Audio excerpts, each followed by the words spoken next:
समय को हमारी राम राम का ऐसे समय बहुत कम है और बोलने का कुछ विषय पे है हमें कृपा से अब अपनी बात आगे बढ़ाते हैं।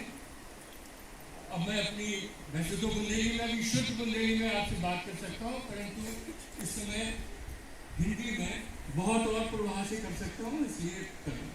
तो बंधुओं, आज का जो संगोष्ठी का विषय है बुंदेली साहित्य और संस्कृति की धरोहर क्या है और कैसे संरक्षित करें और कैसे इसका संवर्धन करें, विषय हमारा मुख्य ये है।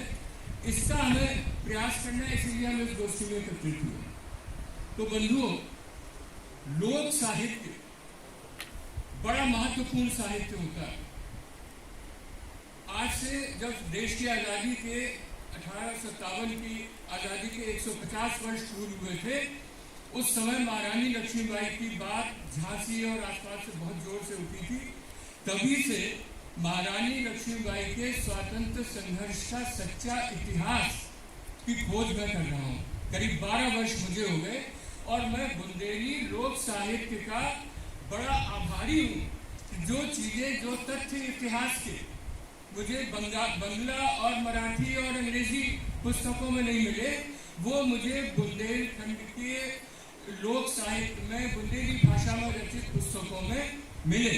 और उसका परिणाम ये हुआ कि रानी लक्ष्मीबाई झांसी काव्य परंपरा पर मेरे निर्देशन में एक डॉक्टरेट अवार्ड हुई और इसके साथ साथ बुंदेलखंड विश्वविद्यालय के स्नातक और स्नातकोत्तर पाठ्यक्रम में मेरे संपादन में बुंदेली काव्य धारा 2 पुस्तकें चल रही है। अब चूंकि पाठ्यक्रम समिति बदल जाती है तो हो सकता है वो बदल।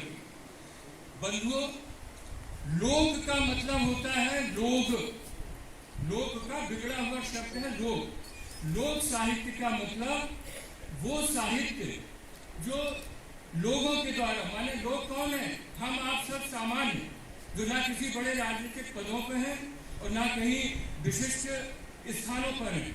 तो सब कुछ जनता के द्वारा, जनता की बात, जनता की भाषा में लिखी जाए, वो लोक साहित्य। बुंदेली, हमें गर्व है बुंदेली पर कि हमारी बुंदेली में 2 तरह का लोक साहित्य मिलता है जो हमारी बुंदेली संस्कृति को भी समाहित किए हुए, और वो है एक श्रव्य परंपरा, श्रुति परंपरा, और दूसरा है लिखित परंपरा, लेखन की परंपरा। श्रुति परंपरा में आपको लोकगीत मिलेंगे, आपको कहावतें मिलेंगी। आज तक आप नहीं बता पाएंगे कि वो लोकगीत किसने लिखा है। उसका क्यों? क्योंकि वो लिखने वाले को कोई मंच की चाह नहीं है, ना कोई प्रशंसा की कि 10 बार लोग कहें कि हाँ इन्होंने लिखा।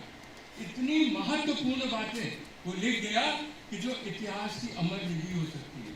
आज मोदी जी ने जब कई बार, अभी 2-3 वर्ष पहले झांसी में आके आह्वान किया कि महारानी लक्ष्मीबाई के इतिहास, सच्चा इतिहास प्रस्तुत करने के लिए लोग प्रयास करें, तो यहाँ से ये जो चिरगांव, ये झांसी के बागे बूढ़ा, भोजला, समथर, बाहेर और ये लोहारी और आगे चल के कोंच, सरैया और आगे जो चल के कालपी तक का ये जो क्रांति पथ है, तो मैंने भी उस समय परामर्श दिया था, जो वो मेरठ के फिर वो कोई जैन है उनको ये मिला कि इन पे जगह जगह ढूंढा जाए। वहाँ की लोक साहित्य परंपरा में आपको जरूर महारानी के लिए कुछ मिलेगा। तो बंधुओं, लोक में आप मुहावरे, कहावतें सुनते हैं। अब देखिए, एक कहावत आई कि रानी ने सवाई, अंग्रेज सौ भंजाई। महारानी ने अंग्रेजों से सवा शेर होके बता दिया। अपने यहाँ कहा था शेर का सवा शेर, अंग्रेजों को छक्के छोड़ा दिए। आप तो ये कहावत बुंदेली में चली आ रही है। इसी तरह से खूब वो कहना कि वो साची कहो मैं हासी नहीं, जब झांसी मेरी बिना फांसी गले की। गले की फांसी का मतलब उन्हें फांसी में नहीं चढ़ा दिया झांसी को। झांसी अंग्रेजों के लिए गले की फांस बन गई। आपके गले में कभी गन्ना वन्ना चूस रहे हो, अगर एक आध कोई चीज जीरे की लोग चुभ जाए तो घंटों तक आप बेचैन होंगे जब तक हट ना जाए। 11 दिन तक लड़ना एक छोटे से राज्य का सीमित संसाधनों में कोई काम नहीं कर। अब मैं क्यों इन बात कर रहा हूँ, ये सब महारानी के शौर्य और बलिदान का पराक्रम बुंदेली लोक साहित्य में भरा पड़ा है। और कब ने जो 1858, 1868, 1897 के लोगों ने किया है, और मैंने इस पर करीब 12 साल का अधिक परिश्रम करके मैंने काम किया है, और पुस्तक शीघ्र ही इलाहाबाद में प्रकाशन के लिए है। उसमें झांसी के वो तथ्य सामने आएंगे महारानी के इतिहास के समय में, क्षमा करना, तो शायद आप लोग भी उससे कम परिचित हो। तो इस तरह से लोक साहित्य का संवर्धन होना चाहिए। आज एक लोरी आप गाते हैं, नींद आज निदरिया तू आता है आज न जाए, उसमें कहा जाता है कि एक लोरी आपने बचपन से होगा कि बारे लला के आए ममा एक बैल भर लाए समा है, उखरी निंदिया पीठ समा भूखे न जाए लला के ममा। अब देखिए कितना पुराना इतिहास इस लोकगीत में कि बैल के ऊपर मामा अपने बहन के यहाँ भाई जा रहा है तो उसे जब क्या कुछ नहीं समा भर ले गया है। इसी तरह से नींद, इसी में नींद नींद कर केर और माए, और नींद जो गई है रतनगढ़ छाए।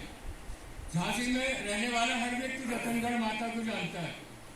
सांप काट लेता है तो तब से बेहोश पड़े हुए सोते हुए जाते और वहां तक, और वो नदी जो पड़ती है उसका पुल पार करके चबूतरे पर लेटे और गीत को। अब बताइए इस लोकगीत में बुंदेलखंड का कितना पुराना तथ्य रतनगढ़ में नींद का है, या बैल के ऊपर मैं समझता हूँ कि सैकड़ों साल पहले होता होगा। तो इस तरह से आपको लोक साहित्य में है, आपने देवी का भजन सुना होगा, कैसे के दर्शन पाऊंगी माई तेरी लागी के बरिया, लागी के बरिया सुकरी देहरिया। अब आपको आज तो मंदिर देखा पंचकुइयों का 10 फीट का 8-9 फीट का ऊंचा दरवाजा है, बड़े से बड़ा लंबा चला है। हमने वो भी मंदिर का वो देखा कि झुक के घुसना पड़ता। तो बस जो है इस तरह से आपको लोग उसमें, और लोक साहित्य में आपको 1857 में झांसी का सच्चा इतिहास आपको लोक साहित्य मिलेगा। आवश्यकता उसमें से ढूंढने की, हम सब कवि और साहित्यकार महोदय जब भी कोई पुस्तक दी जाती है उसकी 2-4 कविताओं में उसमें क्या लिखा है ये जानने की आवश्यकता है।